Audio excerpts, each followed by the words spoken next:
Out of the Aeons by H.P. Lovecraft. For Hazel Heald. Manuscript found among the effects of the late Richard H. Johnson, Ph.D., curator of the Cabat Museum of Archaeology, Boston, Massachusetts. 1. It is not likely that anyone in Boston, or any alert reader elsewhere, will ever forget the strange affair of the Cabat Museum.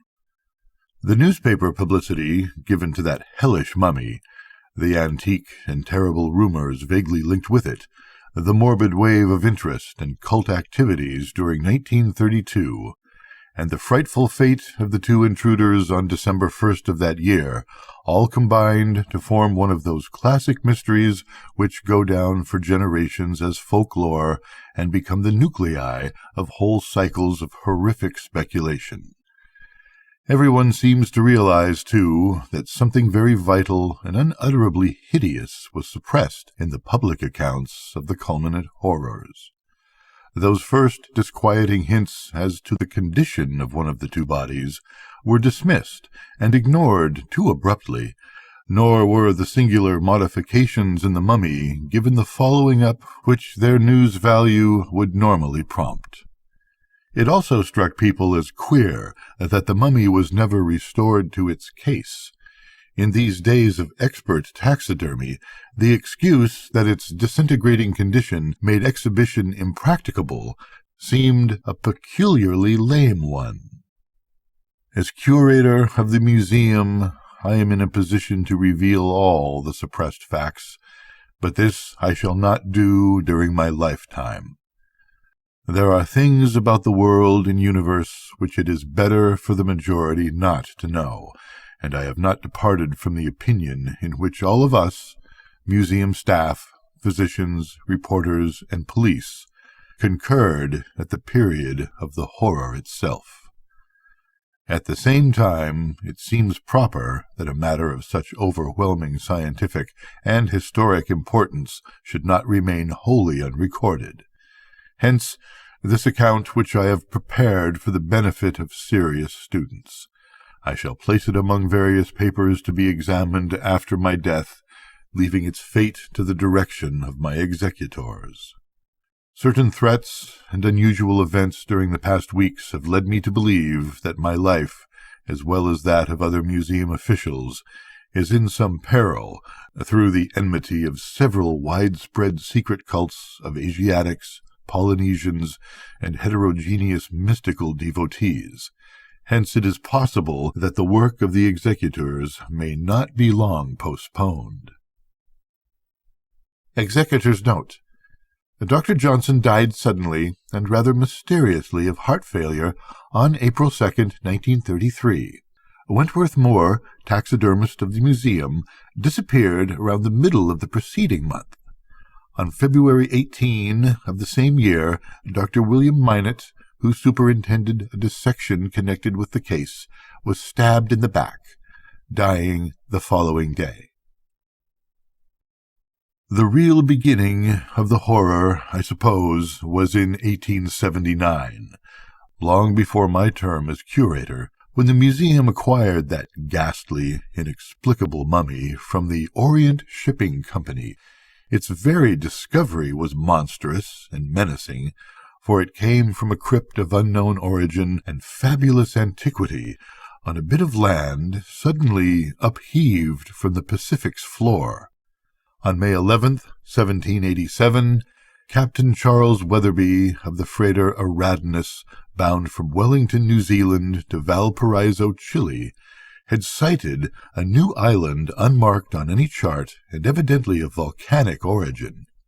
It projected quite boldly out of the sea in the form of a truncated cone. A landing party under Captain Weatherby noted evidences of long submersion on the rugged slopes which they climbed, while at the summit there were signs of recent destruction, as by an earthquake. Among the scattered rubble were massive stones of manifestly artificial shaping. and a little examination disclosed the presence of some of that prehistoric cyclopean masonry found on certain Pacific islands and forming a perpetual archaeological puzzle.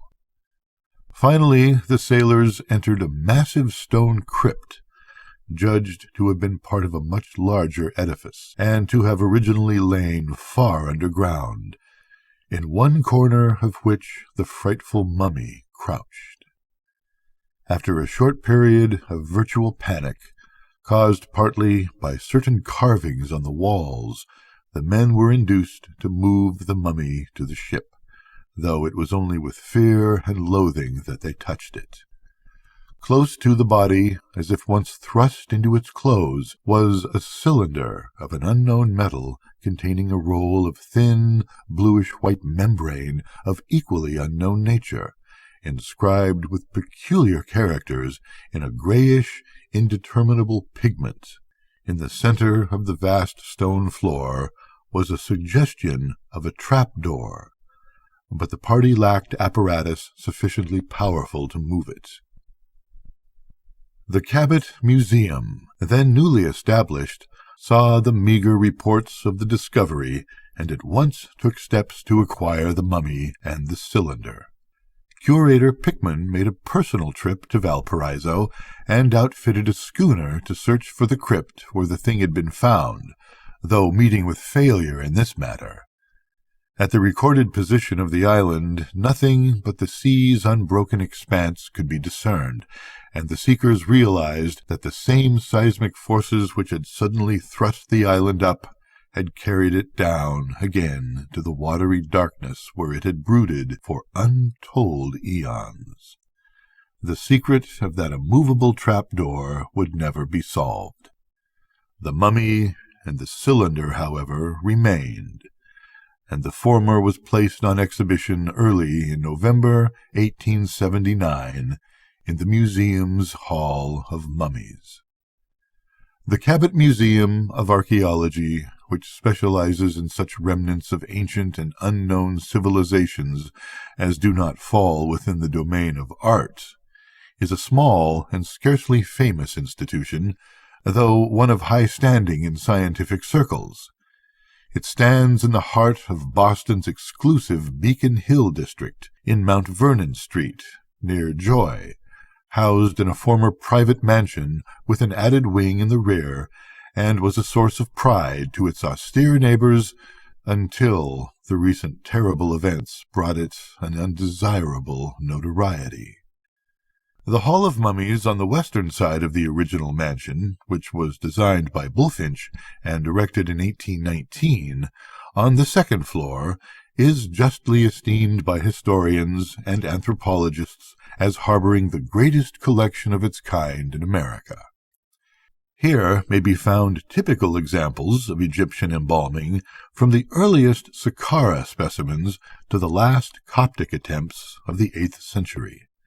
Mummies of other cultures, including the prehistoric Indian specimens recently found in the Aleutian Islands, agonized Pompeian figures molded in plaster from tragic hollows in the ruin-choking ashes, naturally mummified bodies from mines and other excavations in all parts of the world, some surprised by their terrible entombment and the grotesque postures caused by their last tearing death throes.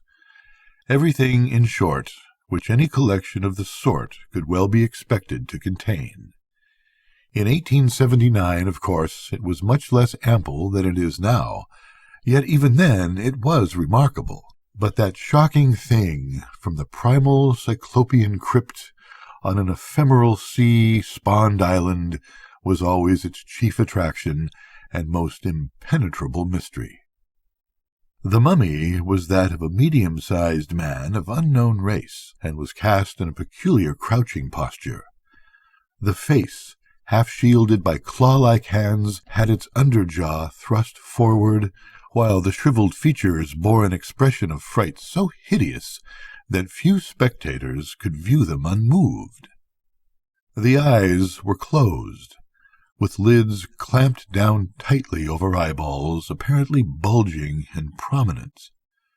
Bits of hair, and beard remained, and the color of the whole was a sort of dull neutral gray. In texture, the thing was half leathery and half stony, forming an insoluble enigma to those experts who sought to ascertain how it was embalmed. In places, bits of its substance were eaten away by time and decay. Rags of some peculiar fabric, with suggestions of unknown designs, still clung to the object. Just what made it so infinitely horrible and repulsive, one could hardly say. For one thing, there was a subtle, indefinable sense of limitless antiquity and other alienage which affected one like a view from the brink of a monstrous abyss of unplumbed blackness. But mostly it was the expression of crazed fear on the puckered, prognathous, half-shielded face. Such a symbol of infinite, inhuman cosmic fright could not help communicating the emotion to the beholder amidst a disquieting cloud of mystery and vain conjecture. Among the discriminating few who frequented the Cabat Museum, this relic of an elder, forgotten world soon acquired an unholy fame, though the institution's seclusion and quiet policy prevented it from becoming a popular sensation of the Cardiff giant sort.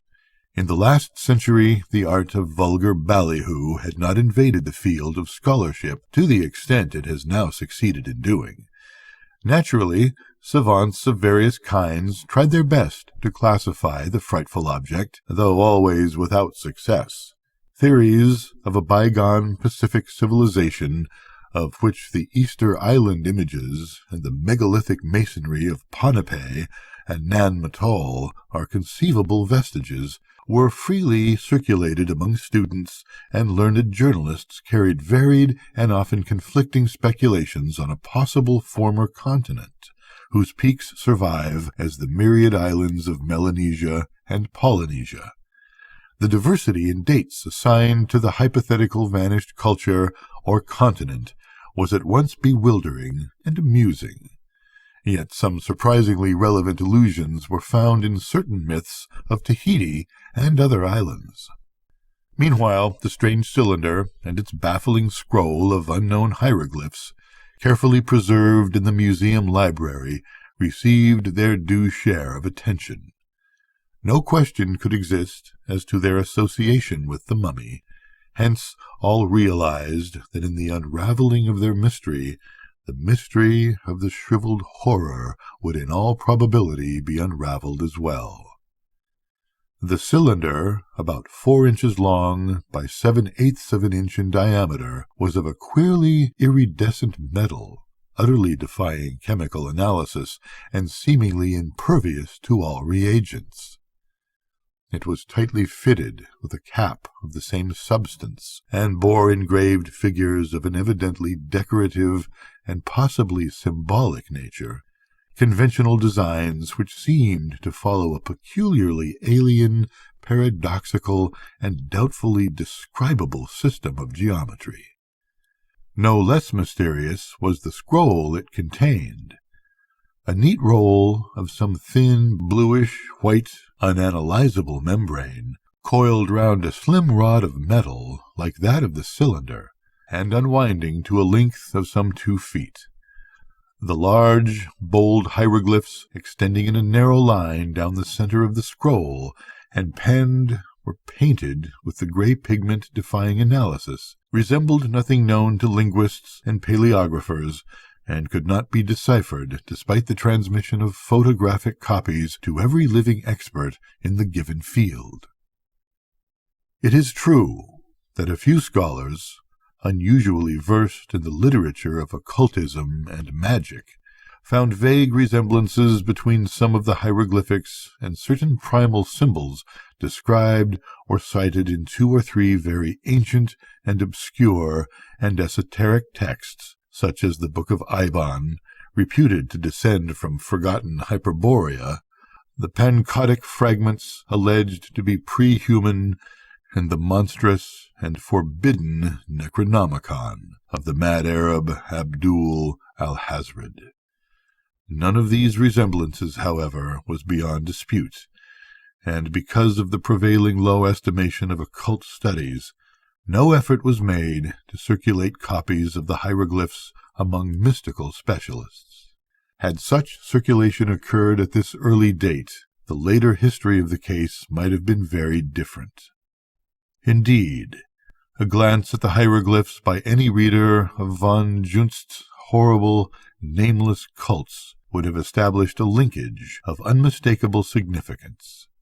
At this period, however, the readers of that monstrous blasphemy were exceedingly few, copies having been incredibly scarce in the interval between the suppression of the original Dusseldorf edition, 1839, and of the Bridewell translation, 1845, and the publication of the expurgated reprint by the Golden Goblin Press in 1909.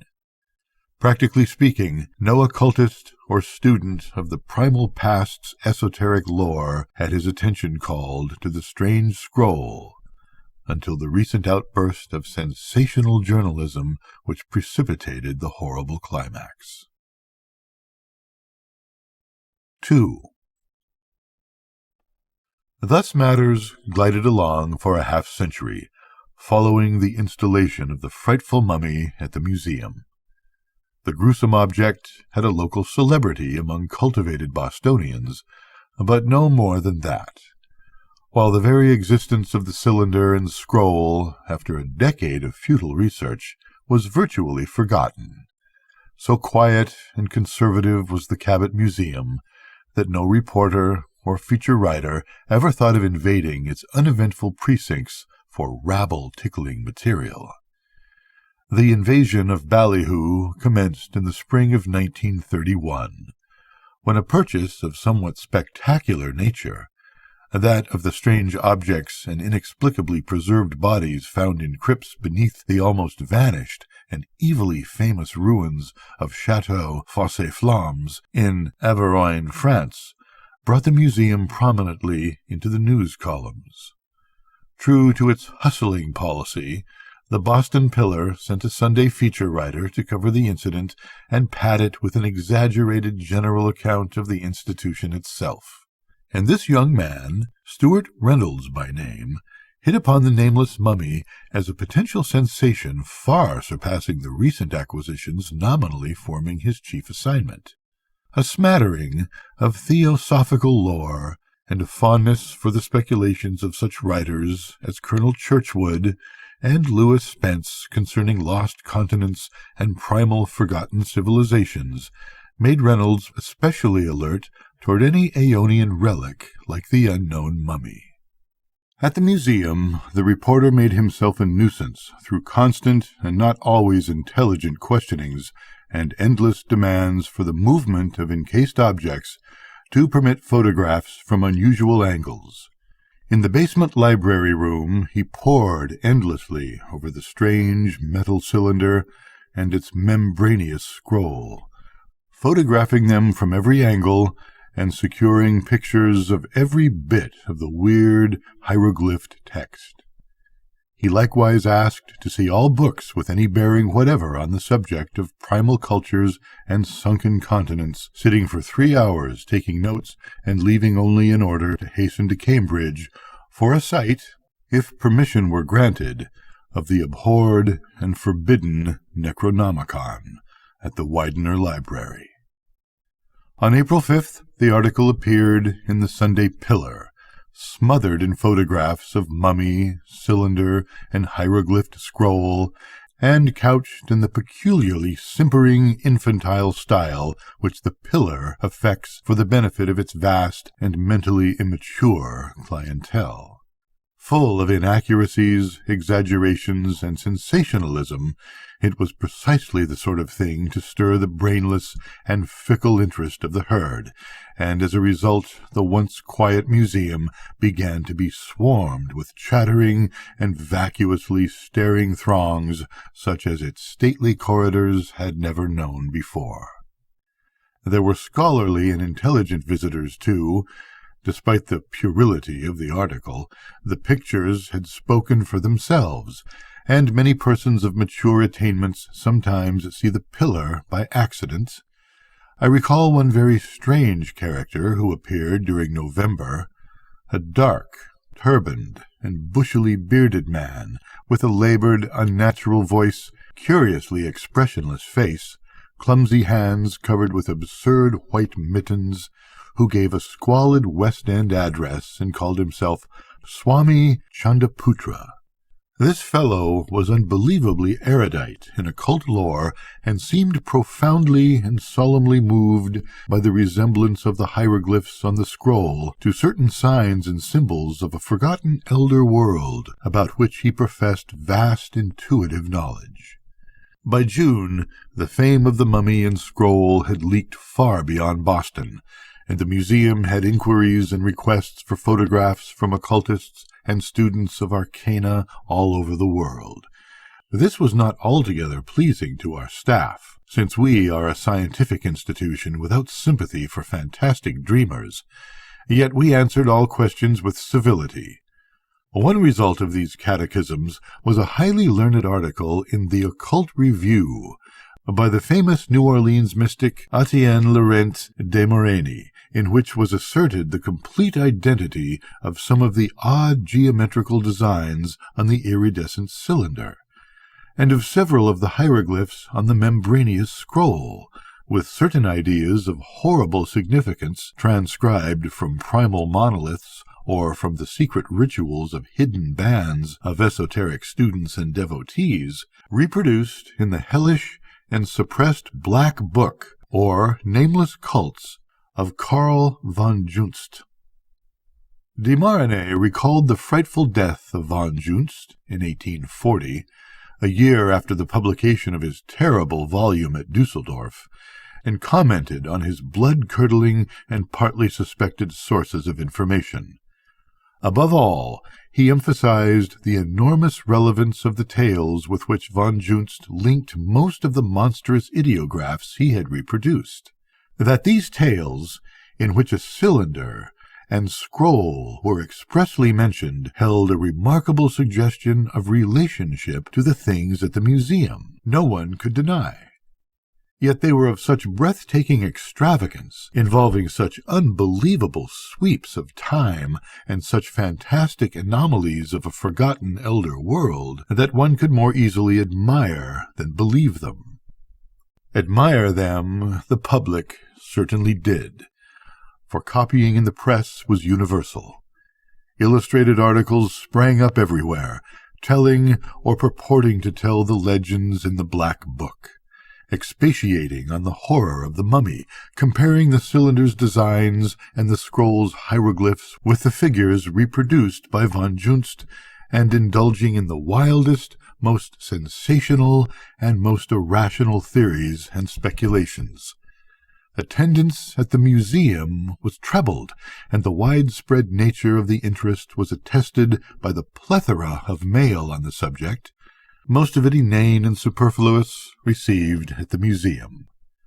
Apparently the mummy and its origin formed, for imaginative people, a close rival to the Depression as chief topic of 1931 and 1932.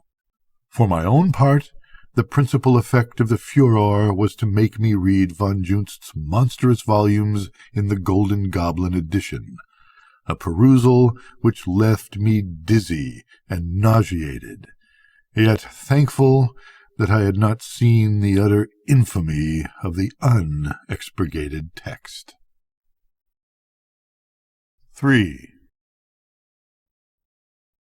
The archaic whispers reflected in the Black Book, and linked with designs and symbols so closely akin to what the mysterious scroll and cylinder bore, were indeed of a character to hold one spellbound and not a little awestruck. Leaping an incredible gulf of time, behind all the civilizations, races, and lands we know, they clustered round a vanished nation and a vanished continent of the misty, fabulous dawn years, that to which legend has given the name of Mu, and old tablets in the primal Nakal tongue speak of as flourishing 200,000 years ago, when Europe harbored only hybrid entities, and lost Hyperborea knew the nameless worship of black amorphous Tsatogwa. There was mention of a kingdom or province called Kna, in a very ancient land where the first human people had found monstrous ruins left by those who had dwelt there before, vague waves of unknown entities which had filtered down from the stars and lived out their eons in a forgotten, nascent world. Kna was a sacred place, since from its mist the bleak basalt cliffs of Mount Yadith-Go soared starkly into the sky, topped by a gigantic fortress of cyclopean stone, infinitely older than mankind, and built by the alien spawn of the dark planet Yuggoth, which had colonized the Earth before the birth of terrestrial life. The spawn of Yuggoth had perished eons before, but had left behind them one monstrous and terrible living thing which could never die, their hellish god or patron demon, Gatanatoa, which lowered and brooded eternally, though unseen, in the crypts beneath that fortress on Yadith-Go. No human creature had ever climbed Yadith-Go, or seen that blasphemous fortress except as a distant and geometrically abnormal outline against the sky. Yet most agreed that Gatanatoa was still there, wallowing and burrowing in unsuspected abysses beneath the megalithic walls. There were always those who believed that sacrifices must be made to Gatanatoa, lest it crawl out of its hidden abysses and waddle horribly through the world of men as it had once waddled through the primal world of the Yuggoth spawn. People said that if no victims were offered, Gatanatoa would ooze up to the light of day and lumber down the basalt cliffs of Yadith-Go, bringing doom to all it might encounter. For no living thing could behold Gatanatoa, or even a perfect graven image of Gatanatoa, however small, without suffering a change more horrible than death itself. Sight of the god, or its image, as all the legends of the Yuggoth spawn agreed, meant paralysis and petrification of a singularly shocking sort, in which the victim was turned to stone and leather on the outside, while the brain within remained perpetually alive. Horribly fixed and prisoned through the ages, and maddeningly conscious of the passage of interminable epochs of helpless inaction till chance and time might complete the decay of the petrified shell and leave it exposed to die. Most brains, of course, would go mad long before this eon-deferred release could arrive. No human eyes, it was said, had ever glimpsed Gatanatoa, though the danger was as great now as it had been for the Yuggoth spawn. And so there was a cult in Kna which worshipped Gatanatoa, and each year sacrificed to it 12 young warriors and 12 young maidens. These victims were offered up on flaming altars in the marble temple near the mountain base, for no one dared climb Yadith-Go's basalt cliffs or draw near to the cyclopean pre-human strongholds on its crest. Vast was the power of the priests of Gatanatoa, since upon them alone depended the preservation of Kna and all the land of Mu from the petrifying emergence of Gatanatoa out of its unknown burrows. There were in the land 100 priests of the dark god, under Imish Mo, the high priest, who walked before King Theban at the Nath feast, and stood proudly whilst the king knelt at the Doric shrine. Each priest had a marble house, a chest of gold, 200 slaves, and 100 concubines, besides immunity from civil law and the power of life and death over all in Kna save the priests of the king. Yet in spite of all these defenders, there was ever a fear in the land lest Gatanatoa slither up from the depths and lurch viciously down the mountain to bring horror and petrification to mankind. In the later years, the priests forbade men even to guess or imagine what its frightful aspect may be. It was in the year of the Red Moon, estimated as B.C. 173,148 by von Junst, that a human being first dared to breathe defiance against Gatanatoa and its nameless menace.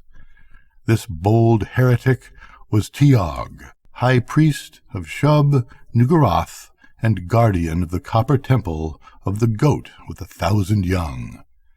Tiag had thought long on the powers of the various gods, and had strange dreams and revelations touching the life of this and earlier worlds.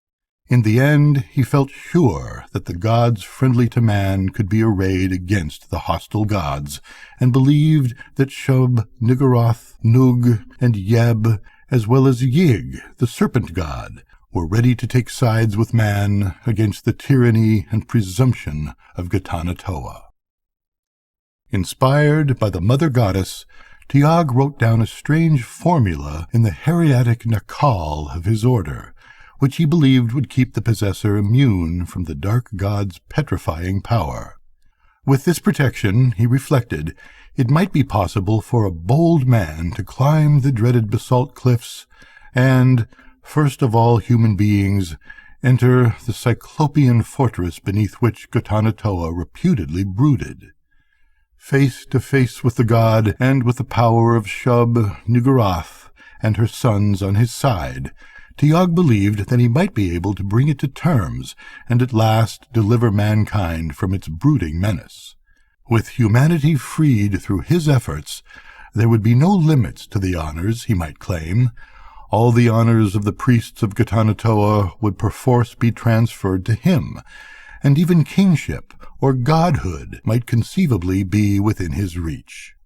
So Tiag wrote his protective formula on a scroll of Theagon membrane, according to von Junst, the inner skin of the extinct Yakith lizard, and enclosed in it a carven cylinder of laugh metal, the metal brought by the Elder Ones from Yugoth and found in no mine of earth. This charm, carried in his robe, would make him proof against the menace of Gatanatoa. It would even restore the dark god's petrified victims if that monstrous entity should ever emerge and begin its devastations. Thus he proposed to go up the shunned and man-untrodden mountain, invade the alien-angled citadel of Cyclopean stone, and confront the shocking devil entity in its lair. Of what would follow he could not even guess, but the hope of being mankind's savior lent strength to his will.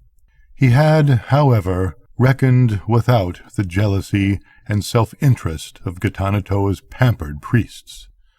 No sooner did they hear of his plan, fearful for their prestige and privilege in case the demon god should be dethroned, they set up a frantic clamor against the so-called sacrilege, crying that no man might prevail against Gatanatoa, and that any effort to seek it out would merely provoke it to a hellish onslaught against mankind which no spell or priestcraft could hope to avert. With those cries they hoped to turn the public mind against Tiag. Yet such was the people's yearning for freedom from Gatanatoa, and such their confidence in the skill and zeal of Tiag, that all the protestations came to naught. Even the king, usually a puppet of the priests, refused to forbid Tiag's daring pilgrimage. It was then that the priests of Gatanatoa did by stealth what they could not do openly. One night, Imashmo, the high priest, stole to Tiag in his temple chamber and took from his sleeping form the metal cylinder. Silently drawing out the potent scroll, and putting in its place another scroll of great similitude, yet varied enough to have no power against any god or demon.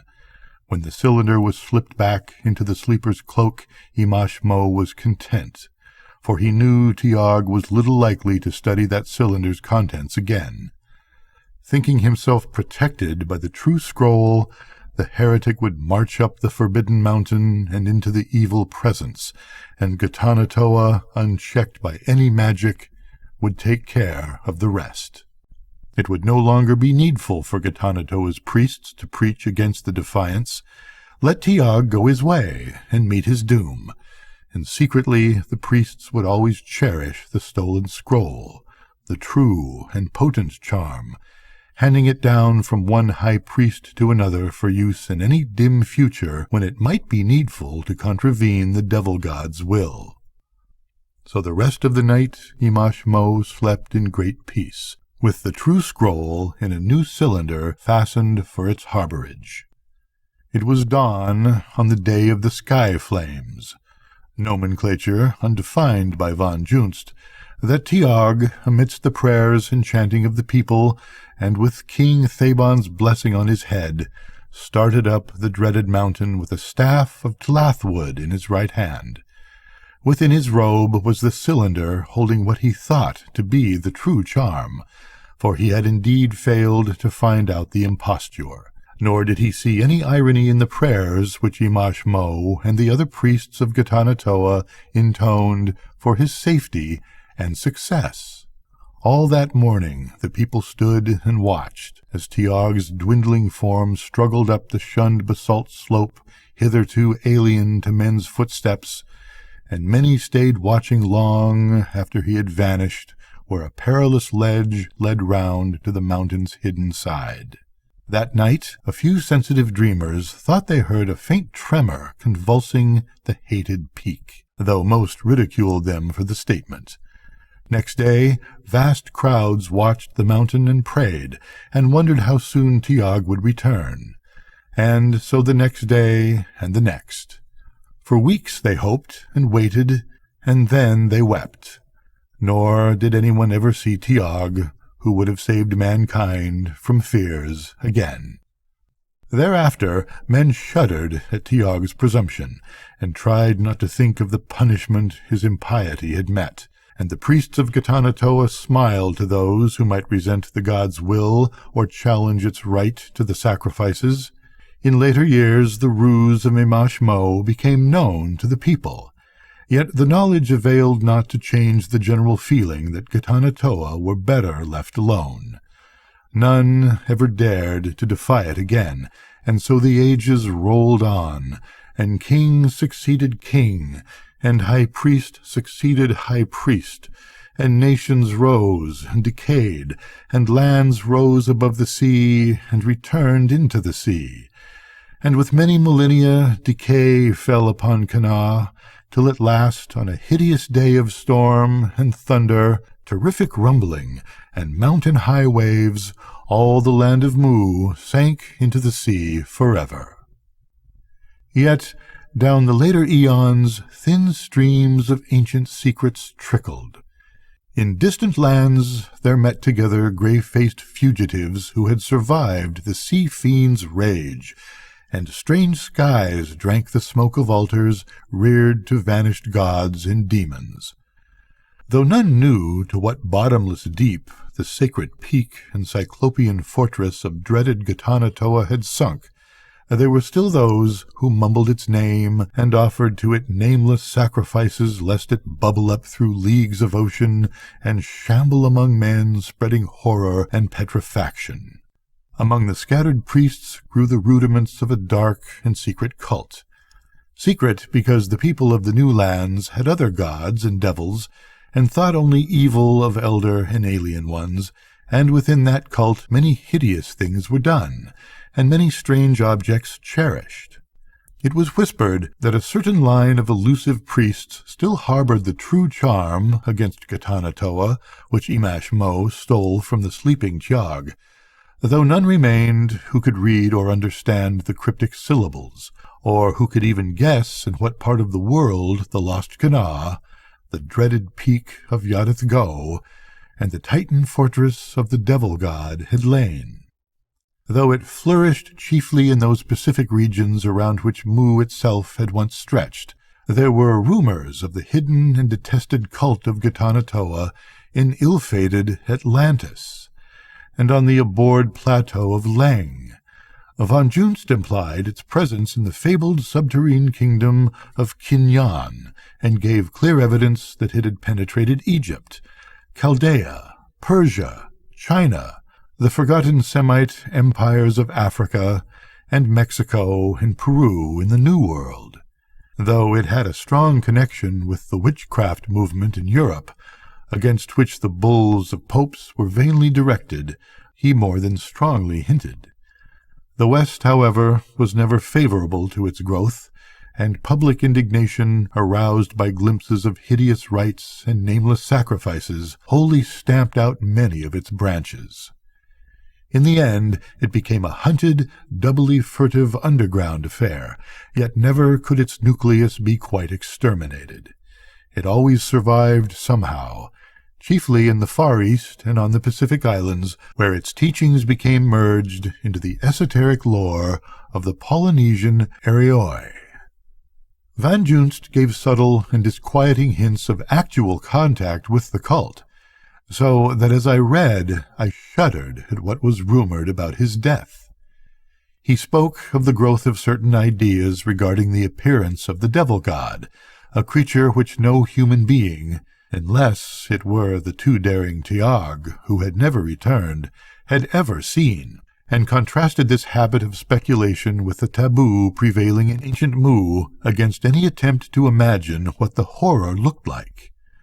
There was a peculiar fearfulness about the devotee's odd and fascinated whispers on this subject, whispers heavy with morbid curiosity concerning the precise nature of what Tiag might have confronted in that frightful pre-human edifice on the dreaded and now sunken mountains before the end, if it was an end, finally came. And I felt oddly disturbed by the German scholar's oblique and insidious references to this topic. Scarcely less disturbing were von Junz's conjectures on the whereabouts of the stolen scroll of cantrips against Katana Toa, and on the ultimate use to which this scroll might be put. Despite all my assurance that the whole matter was purely mythical, I could not help shivering at the notion of a latter-day emergence of the monstrous god, and at the picture of a humanity turned suddenly to a race of abnormal statues, each encasing a living brain doomed to inert and helpless consciousness for untold eons of futurity. The old Dusseldorf savant had a poisonous way of suggesting more than he stated, and I could understand why this damnable book was suppressed in so many countries as blasphemous, dangerous, and unclean. I writhed with repulsion, yet the thing exerted an unholy fascination, and I could not lay it down till I had finished it. The alleged reproductions of designs and ideographs from Mu were marvelously and startlingly like the markings on the strange cylinder and the characters on the scroll, and the whole account teemed with details having vague, irritating suggestions of resemblance to things connected with the hideous mummy. The cylinder and scroll, the Pacific setting, the persistent notion of old Captain Weatherby that the Cyclopean crypt where the mummy was found had once lain under a vast building. Somehow I was vaguely glad that the volcanic island had sunk before that massive suggestion of a trap door could be opened. 4. What I read in the Black Book formed a fiendishly apt preparation for the news items and closer events which began to force themselves upon me in the spring of 1932. I can scarcely recall just when the increasingly frequent reports of police action against the odd and fantastical religious cults in the Orient and elsewhere commenced to impress me. But by May or June I realized that there was, all over the world, a surprising and unwanted burst of activity on the part of bizarre, furtive, and esoteric mystical organizations ordinarily quiescent and seldom heard from. It is not likely that I would have connected these reports with either the hints of von Junst or the popular furor over the mummy and cylinder in the museum, but for certain significant syllables and persistent resemblances, sensationally dwelt upon by the press in the rites and speeches of the various secret celebrants brought to public attention. As it was, I could not help remarking with disquiet the frequent recurrence of a name, in various corrupt forms, which seemed to constitute a focal point of all the cult worship, and which was obviously regarded with a singular mixture of reverence and terror. Some of the forms quoted were Gatanta, Tanota, Tanta, Gatan, or Katanta, and it did not require the suggestions of my now numerous occult correspondents to make me see in these variants a hideous and suggestive kinship to the monstrous name rendered by von Junst as Gatanatoa. There were other disquieting features, too. Again and again the reports cited vague, awe-struck references to a true scroll, something on which tremendous consequences seemed to hinge, and which was mentioned as being in the custody of a certain Negab, whoever and whatever he might be. Likewise, there was an insistent repetition of a name which sounded like Tog, Tyak, Yag, Zab, or Yab, and which my more and more excited consciousness involuntarily linked with the name of the hapless heretic, Tiag, as given in the Black Book. This name was usually uttered in connection with such cryptical phrases as, "It is none other than he. He had looked upon its face. He knows all, though he can neither see nor feel. He has brought the memory down through the AEONS.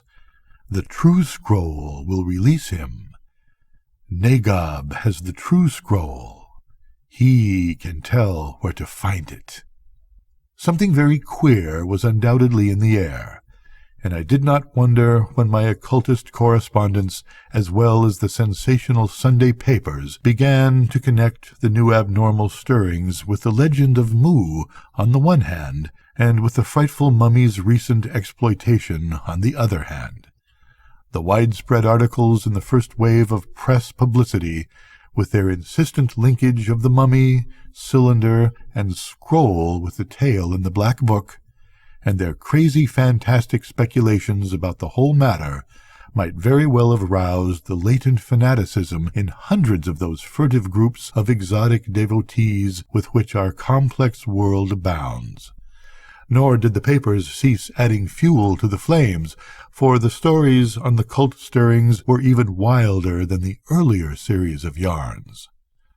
As the summer drew on, attendants noticed a curious new element among the throngs of visitors, which, after a lull following the first burst of publicity, were again drawn to the museum by the second furor. More and more frequently were there persons of strange and exotic aspect, swarthy Asiatics, long-haired nondescripts, and bearded brown men who seemed unused to European clothes, who would invariably inquire for the Hall of Mummies, and would subsequently be found staring at the hideous Pacific specimen in a veritable ecstasy of fascination. Some quiet, sinister undercurrent in this flood of eccentric foreigners seemed to impress all the guards, and I myself was far from undisturbed. I could not help thinking of the prevailing cult stirrings among just such exotics as these, and the connection of those stirrings with myths all too close to the frightful mummy and its cylinder scroll. At times I was half tempted to withdraw the mummy from exhibition, especially when an attendant told me that he had had several times glimpsed strangers making odd obeisances before it, and had overheard sing-song mutterings which sounded like chants or rituals addressed to it at hours when the visiting throngs were somewhat thinned. One of the guards acquired a queer nervous hallucination about the petrified horror in the lone glass case, alleging that he could see from day to day certain vague, subtle, and infinitely slight changes in the frantic flexion of the bony claws, and in the fear-crazed expression of the leathery face. He could not get rid of the loathsome idea that some horrible bulging eyes were about to pop suddenly open. It was in early September, when the curious crowds had lessened and the Hall of Mummies was somewhat vacant, that the attempt to get at the mummy by cutting the glass of its case was made. The culprit, a swarthy Polynesian, was spied in time by a guard and was overpowered before any damage occurred. Upon investigation, The fellow turned out to be an Hawaiian, notorious for his activity in certain underground religious cults, and having a considerable police record in connection with abnormal and inhuman rites and sacrifices. Some of the papers found in his room were highly puzzling and disturbing, including many sheets covered with hieroglyphs closely resembling those on the scroll at the Mummy and in the Black Book of von Junst. But regarding these things he could not be prevailed upon to speak. Scarcely a week after this incident, another attempt to get at the Mummy, this time by tampering with the lock of his case, resulted in a second arrest. The offender, a Singhalese, had as long and unsavory a record of loathsome cult activities as the Hawaiian had possessed, and displayed a kindred unwillingness to talk to the police. What made this case doubly and darkly interesting was that a guard had noticed this man several times before, and had heard him addressing to the Mummy a peculiar chant containing unmistakable repetitions of the word Tiag. As a result of this affair, I doubled the guards in the Hall of Mummies and ordered them never to leave the now notorious specimen out of sight, even for a moment. As may well be imagined, the press made much of these two incidents, reviewing its talk of primal and fabulous Mu, and claiming boldly that the hideous mummy was none other than the daring heretic Tiag, petrified by something he had seen in the pre-human citadel he had invaded and preserved intact through 175,000 years of our planet's turbulent history. That the strange devotees represented cults descended from Mu, and that they were worshipping the mummy, or perhaps even seeking to awaken it to life by spells and incantations, was emphasized and reiterated in the most sensational fashion. Writers exploited the insistence of the old legends that the brain of Gatanatoa's petrified victims remained conscious and unaffected, a point which served as a basis for the wildest and most improbable speculations. The mention of a true scroll also received due attention, it being the prevailing popular theory that Tiag's stolen charm against Gatanatoa was somewhere in existence, and that cult members were trying to bring it into contact with Tiag himself for some purposes of their own. One result of this exploitation was that a third wave of gaping visitors began flooding the museum and staring at the hellish mummy which served as a nucleus for the whole strange and disturbing affair. It was among this wave of spectators, many of whom made repeated visits, that talk of the mummy's vaguely changing aspect first began to be widespread. I suppose, despite the disturbing notion of the nervous guard some months before, that the museum's personnel was too well used to the constant sight of odd shapes to pay attention to details. In any case, it was the excited whispers of visitors which at length aroused the guards to the subtle mutation which was apparently in progress. Almost simultaneously the press got hold of it, with blatant results which can well be imagined. Naturally, I gave the matter my most careful observation, and by the middle of October decided that a definite disintegration of the mummy was under way. Through some chemical or physical influence in the air, the half-stony, half-leathery fibers seemed to be gradually relaxing, causing distinct variation in the angles of the limbs and in certain details of the fear-twisted facial expression. After a half-century of perfect preservation, this was a highly disconcerting development, and I had the museum's taxidermist, Dr. Moore, go carefully over the gruesome object several times. He reported a general relaxation and softening, and gave the thing 2 or 3 astringent sprayings, but did not dare to attempt anything drastic, lest there be a sudden crumbling and accelerated decay. The effect of all this upon the gaping crowds was curious.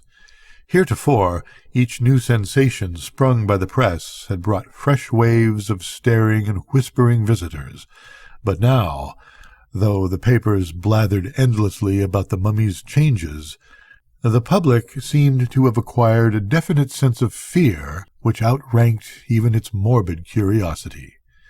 People seemed to feel that a sinister aura hovered over the museum, and from a high peak the attendance fell to a level distinctly below normal.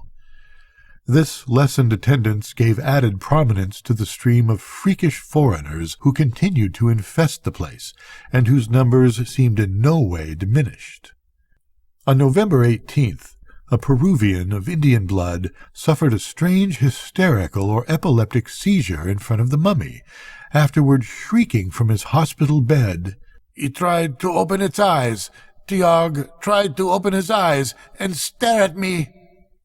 I was by this time on the point of removing the object from exhibition, but permitted myself to be overruled at a meeting by our very conservative directors. However, I could see that the museum was beginning to acquire an unholy reputation in its austere and quiet neighborhood. After this incident, I gave instruction that no one be allowed to pause before the monstrous Pacific relic for more than a few minutes at a time. It was on November 24th, after the museum's 5 o'clock closing, that one of the guards noticed a minute opening of the mummy's eyes.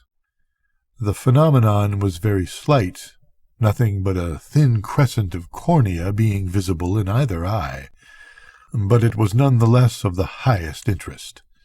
Dr. Moore, having been summoned hastily, was about to study the exposed bits of eyeball with a magnifier when his handling of the mummy caused the leathery lids to fall tightly shut again. All gentle efforts to open them failed, and the taxidermist did not dare to apply drastic measures.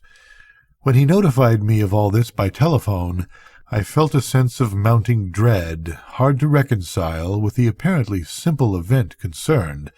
For a moment I could share the popular impression that some evil, amorphous blight from unplumbed deeps of time and space hung murkily and menacingly over the museum.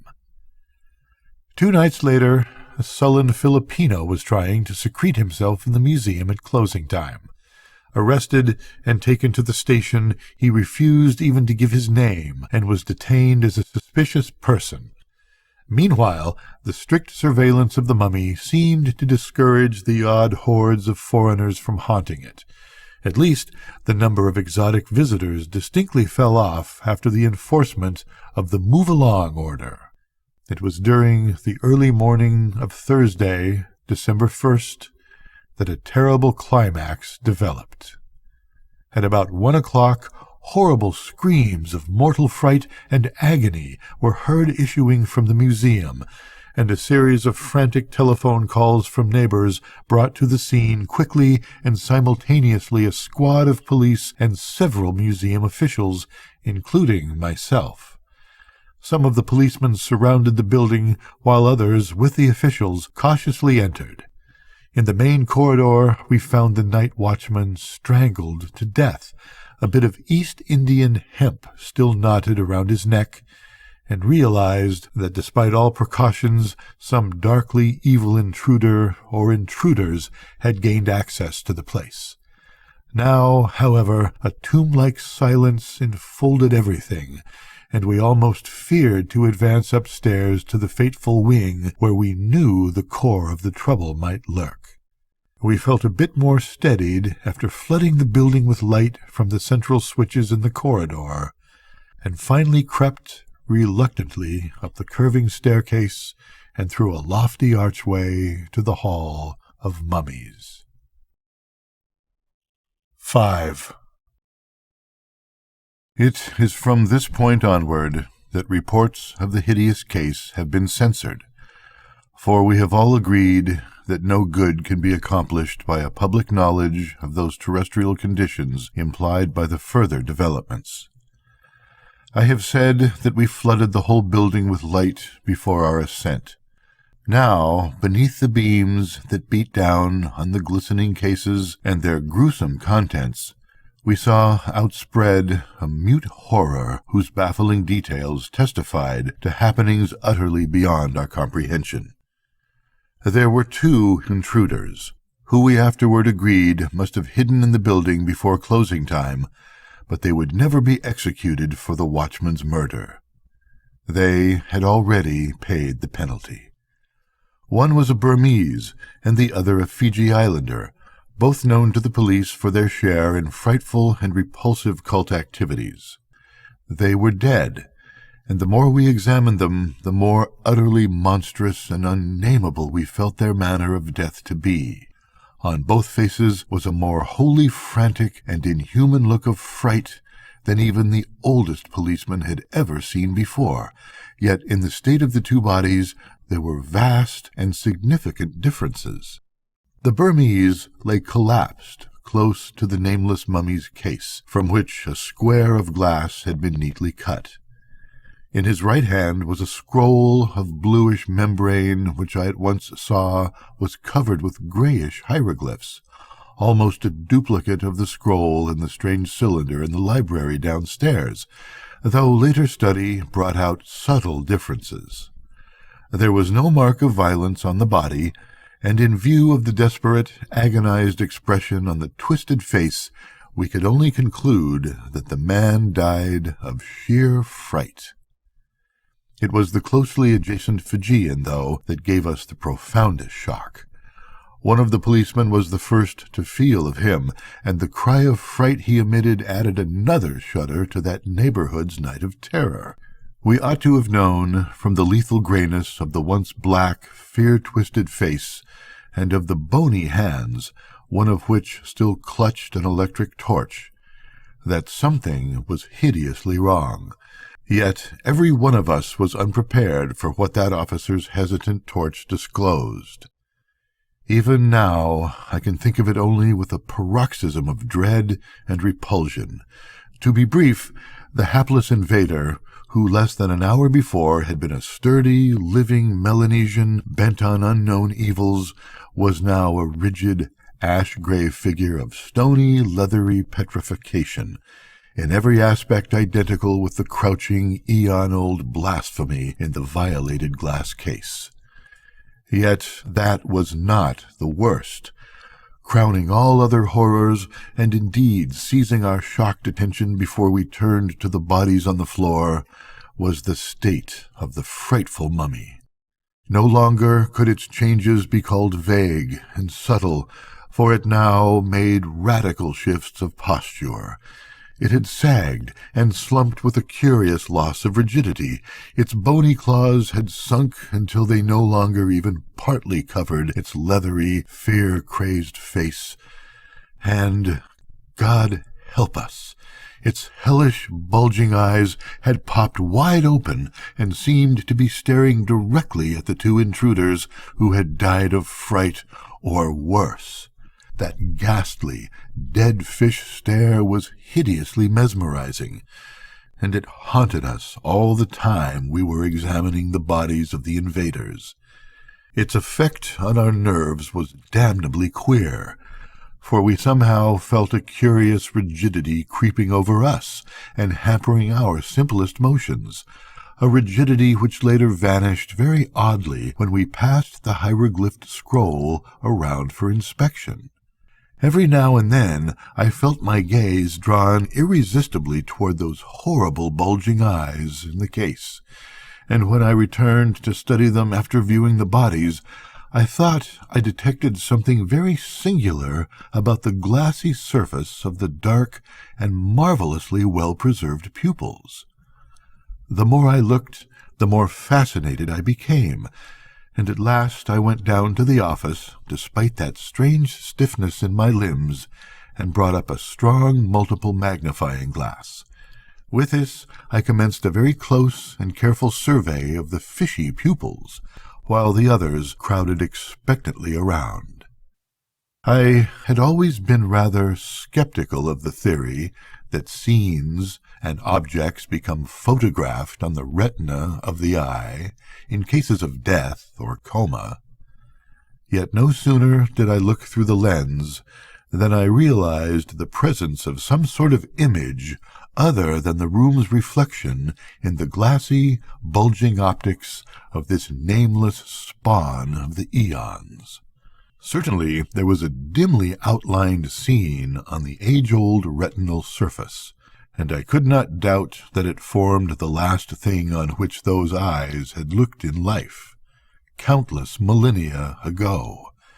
It seemed to be steadily fading, and I fumbled with the magnifier in order to shift another lens into place. Yet it must have been accurate and clear-cut, even if infinitesimally small, when, in response to some evil spell or act connected with their visit, it had confronted those intruders who were frightened to death. With the extra lens, I could make out many details formerly invisible, and the odd group around me hung on the flood of words with which I tried to tell what I saw. For here, in the year 1932, a man in the city of Boston was looking on something which belonged to an unknown and utterly alien world, a world that vanished from existence and normal memory eons ago. There was a vast room, a chamber of cyclopean masonry, and I seemed to be viewing it from one of its corners. On the walls were carvings so hideous that even in this imperfect image their stark blasphemousness and bestiality sickened me. I could not believe that the carvers of these things were human, or that they had ever seen human beings when they shaped the frightful outlines which leered at the beholder. In the center of the chamber was a colossal trap-door of stone, pushed upward to permit the emergence of some object from below. The object should have been clearly visible, indeed, must have been when the eyes first opened before the fear-stricken intruders, though under my lenses it was merely a monstrous blur. As it happened, I was studying the right eye only when I brought the extra magnification into play. A moment later, I wished fervently that my search had ended there. As it was, however, the zeal of discovery and revelation was upon me, and I shifted my powerful lenses to the mummy's left eye in the hope of finding the image less faded on the retina. My hands, trembling with excitement and unnaturally stiff from some obscure influence, were slow in bringing the magnifier into focus, but a moment later I realized that the image was less faded than in the other eye. I saw, in a morbid flash of half-distinctness, the insufferable thing which was welling up through the prodigious trap-door in that cyclopean, immemorially archaic crypt of a lost world, and fell fainting with an inarticulate shriek of which I am not even ashamed. By the time I revived, there was no distinct image of anything in either eye of the monstrous mummy. Sergeant Keefe of the police looked with my glass, for I could not bring myself to face that abnormal entity again, and I thanked all the powers of the cosmos that I had not looked earlier than I did. It took all my resolution and a great deal of solicitation to make me relate what I had glimpsed on the hideous moment of revelation. Indeed, I could not speak till we had all adjourned to the office below, out of sight of that demonic thing which could not be. For I had begun to harbor the most terrible and fantastic notions about the mummy and its glassy, bulging eyes, that it had a kind of hellish consciousness, seeing all that occurred before it, and trying vainly to communicate some frightful message from the gulfs of time. That meant madness. But at last I thought I might be better off if I told what I had half seen. After all, it was not a long thing to tell.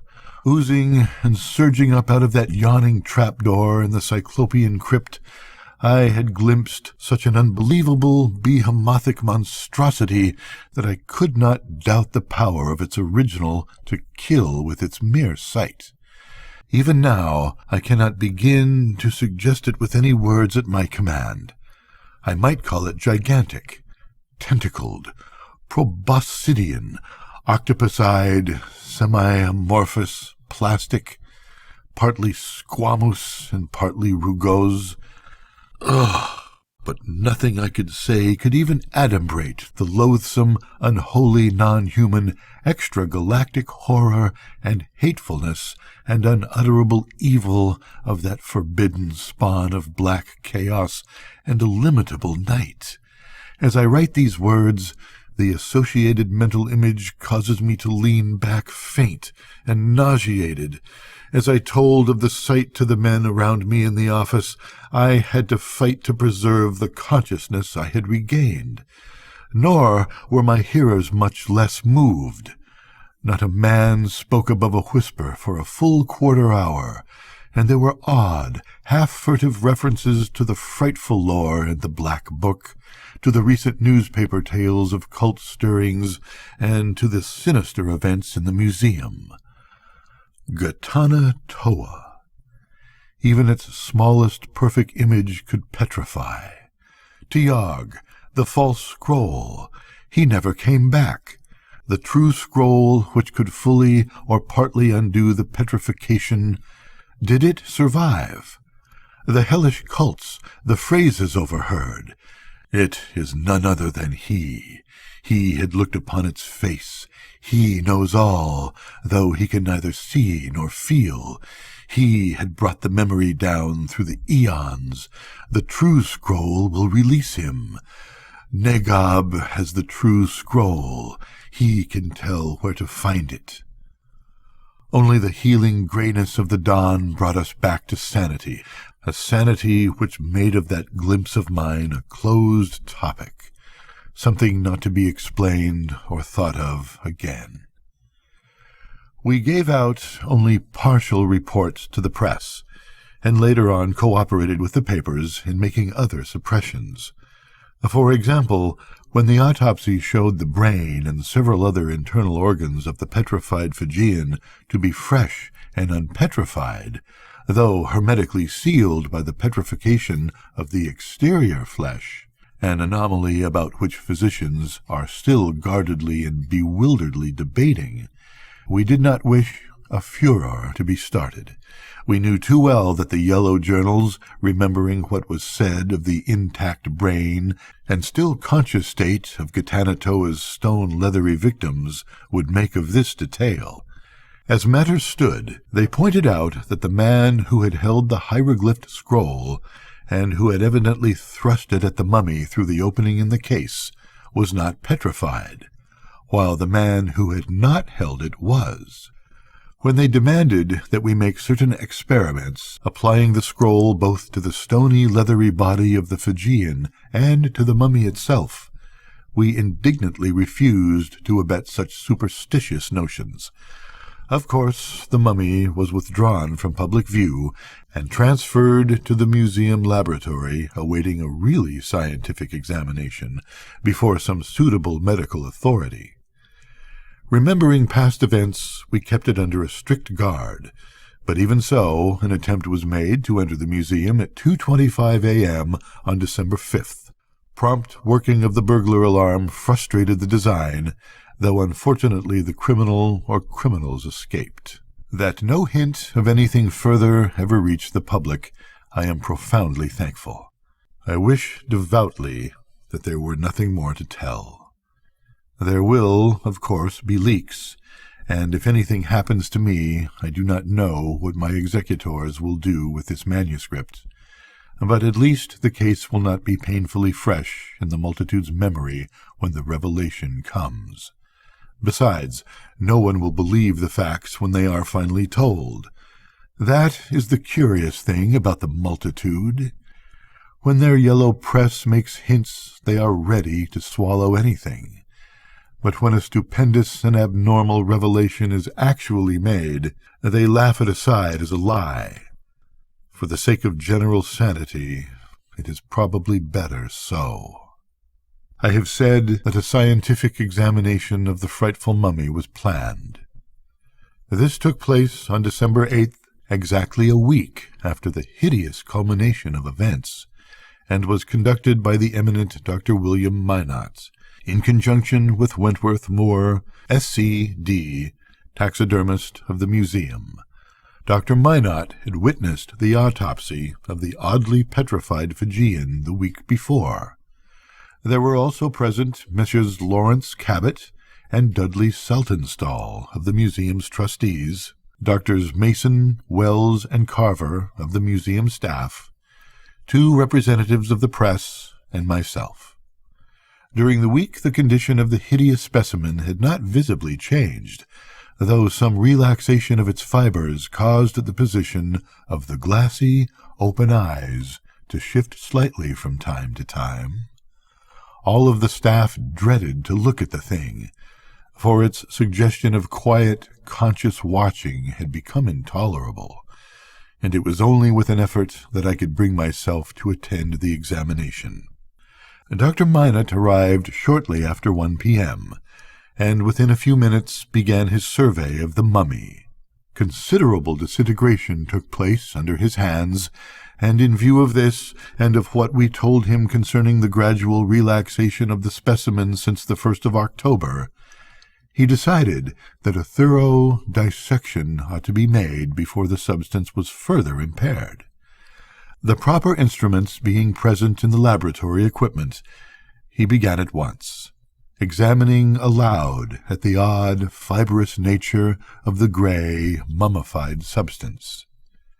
But his exclamation was still louder when he made the first deep incision, for out of that cut there slowly trickled a thick crimson stream, whose nature, despite the infinite ages dividing this hellish mummy's lifetime from the present, was utterly unmistakable. A few more deft strokes revealed various organs in astonishing degrees of non-petrified preservation, all, indeed, being intact except where injuries to the petrified exterior had brought about malformation of destruction. The resemblance of this condition to that found in the fright-killed Fiji Islander was so strong that the eminent physician gasped in bewilderment. The perfection of those ghastly, bulging eyes was uncanny, and their exact state with respect to petrification was very difficult to determine. At 3:30 p.m. the brain case was opened, and 10 minutes later our stunned group took an oath of secrecy which only such guarded documents as this manuscript will ever modify. Even the 2 reporters were glad to confirm the silence, for the opening had revealed a pulsing, living brain. Good night, Nora. Good night, Mads.